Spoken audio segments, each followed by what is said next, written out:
Put your all excuses aside and remember this: you are capable. Zig Ziglar. Hi guys, this is Sujata and you're watching GrammarENG, English grammar for ESL students. In today's class, we are going to discuss verb tense, past simple tense. Past simple tense. In this class, we are going to discuss in detail about how to use past simple tense in our conversation and the form of the past simple tense. Let's get into the lesson. Teaching the English past simple verb tense to students is rather straightforward after you have taught the present simple. Already we have learnt present simple tense. And now we are going to learn past simple tense.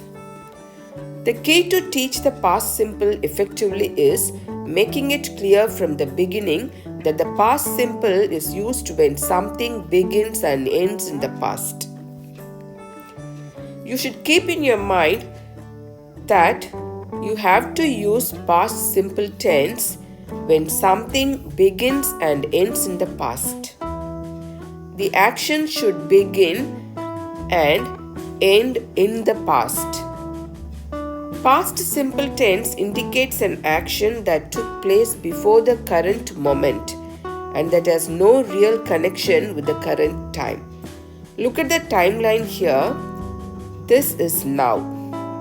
Action happened before now is called past.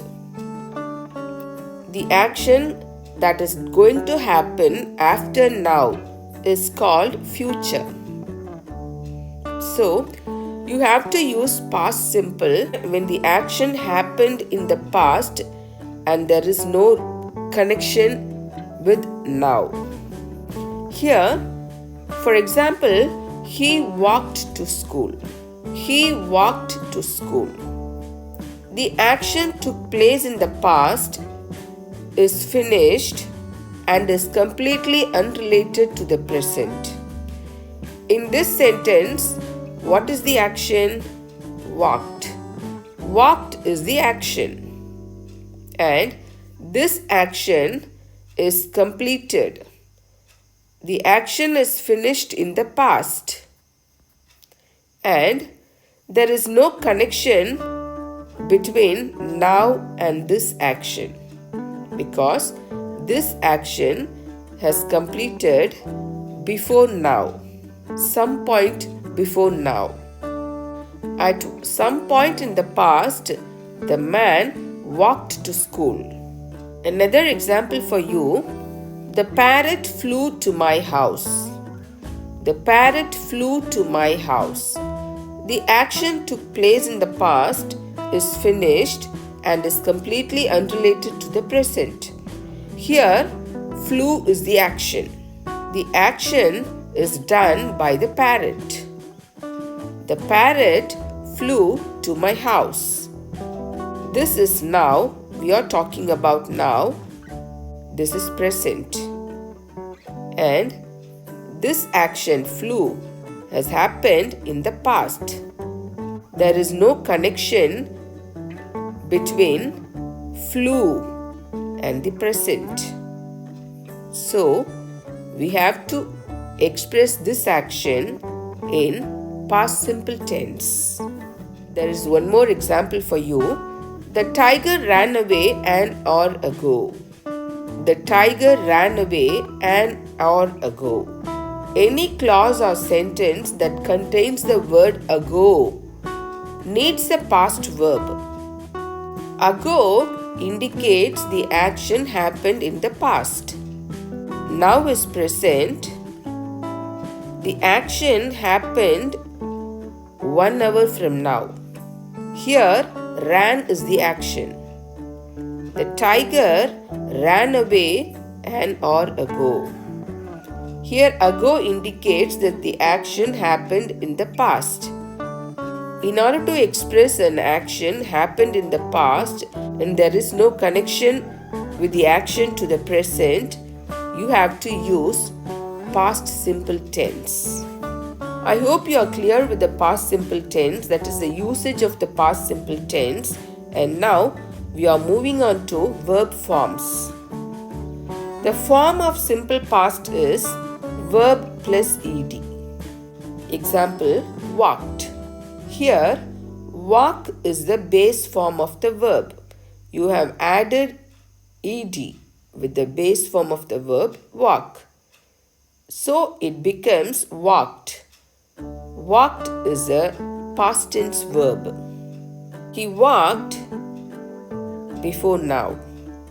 The action walked completed in the past and there is no connection to the present. So we have used the verb form walk plus ed, walked. However, as always, students just have to memorize the past form of irregular verb. See, here we have used the verb flew. The present tense for this verb flew is fly. There are some verbs called irregular verbs. It means in the past tense form, we should not add ed with the fly. It is wrong. So, the past tense for the verb fly is flew. These kind of words are called irregular verbs. Those irregular verbs need to be memorized by you. Again, look at this verb ran. You did not add any ed with this verb. What is the base form of the verb ran? It is run. You should not add ed with this. Instead, you have to write ran. Past tense for run is ran. These type of verbs are called irregular verbs. Ran, run, fly, flew. These actions that are ran and flew are happened before now. It happened some point in the past. There are no connection to the present. So, we have used past tense. What you should do is begin learning the past simple by speaking about some of your past experiences. If possible, use a mix of regular and irregular past verbs and use time expressions to provide context. The time expressions may be last year, 3 days ago, yesterday. You should make clear that the past simple is used when something begins and ends in the past. There is no connection with that action to the present. In that case, we have to use past simple tense. Hope you like this video. If you find this video informative, please like, share and subscribe. Thank you.